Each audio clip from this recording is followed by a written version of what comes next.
What's up, YouTube? This is Too Raw for TV. All right, so Jerry Stackhouse said in an interview recently that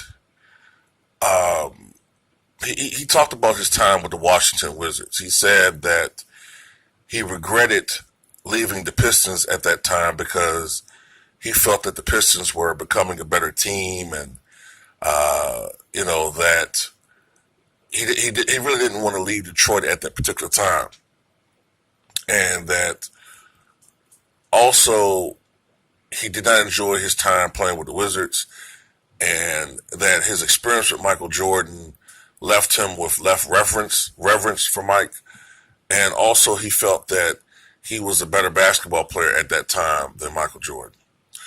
All right, now this is my feelings about that. Now, first of all, let's talk about the Pistons thing. Um,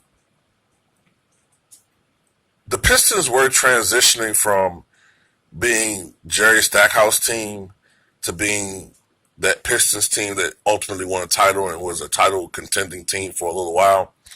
Um, I'm going to tell you something though.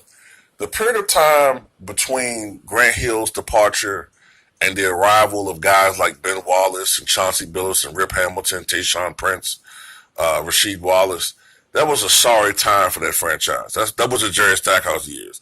Now, 1 year when he played there, they did win 50 games, but that was when he was starting to take a back seat. Like, to me, it really wasn't as much Jerry Stackhouse as it was the arrival and the emergence of Ben Wallace, and that team also had some good pieces. I remember, I think Chucky Atkins was on that team. Corliss Williamson, I believe. I think Clifford Robinson was there too. They had some good pieces there.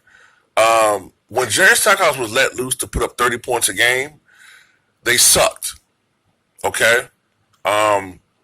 I never really liked Jerry Stackhouse overall game. He was a good player, but he was a shot jacker.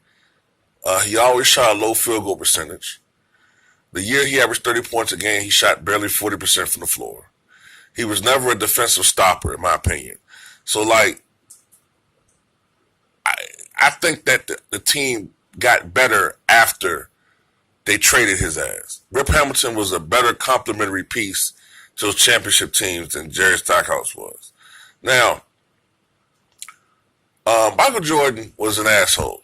There's no doubt about that. Okay, Michael Jordan was an asshole. We all know that. Okay, he wasn't an easy teammate to be around or easy teammate to deal with. That's true. But that can be the same for a lot of guys. Magic wasn't always the easiest guy. Kobe wasn't an easy guy to deal with.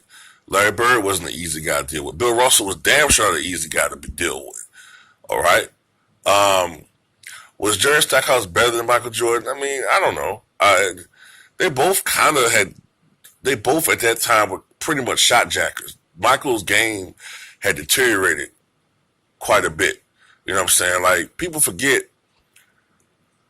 Michael had literally retired.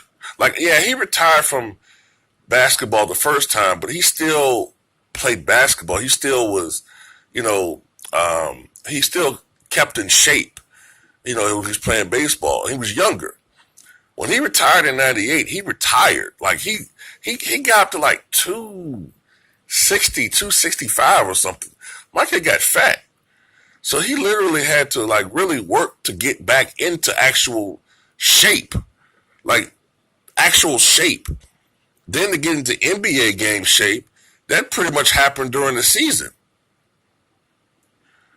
So no, he wasn't the same guy. But I still think he was a better defensive player. That even at that time, he was a better defensive player than Jerry Stackhouse. I remember the game when Kobe dropped 55 on the Wizards. People like to say he dropped it on Mike, whatever. I mean, it is what it is. Mike was on the team. He guarded him sometimes. So, yeah, I guess you could say he dropped it on Mike. But really, he really did his damage against Jerry Stackhouse. You know what I'm saying? Guys like Jerry Stackhouse, I think Tyronn Lue was on the team. Kobe lit those dudes up ferociously. When they switched to Mike, Mike kind of slowed Kobe down a little bit. All right, but hey, that's what but that's not what people are gonna say. They're gonna say he dropped 55 on Mike, whatever. But I mean, Jerry Stackhouse to me, man, it is what it is. If he want to feel like he's better, if that makes him feel better saying that he thought he was better than Mike at that time, so be it. You know what I'm saying? But Jerry Stackhouse never won any fucking thing. You know what I'm saying? When he was with the Sixers, that was supposed to be his team, and they wound up dealing his ass out to Detroit because they knew that they couldn't win it. They couldn't win with him. They had to go with AI, and that was the best choice. Okay, whenever Jerry Stackhouse was the featured guy, all right, when Jerry Stackhouse was the featured player on any team, they sucked for the most part. You know,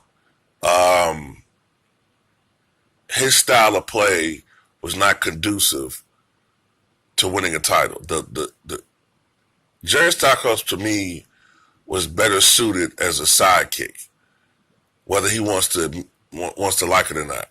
He was better suited as a sidekick, or in some instances as a third option. That was his best role. Whenever he was the featured player on a team, they sucked. So it is what it is. You know what I'm saying? No disrespect to Jerry Stackhouse. But tell me what you guys think.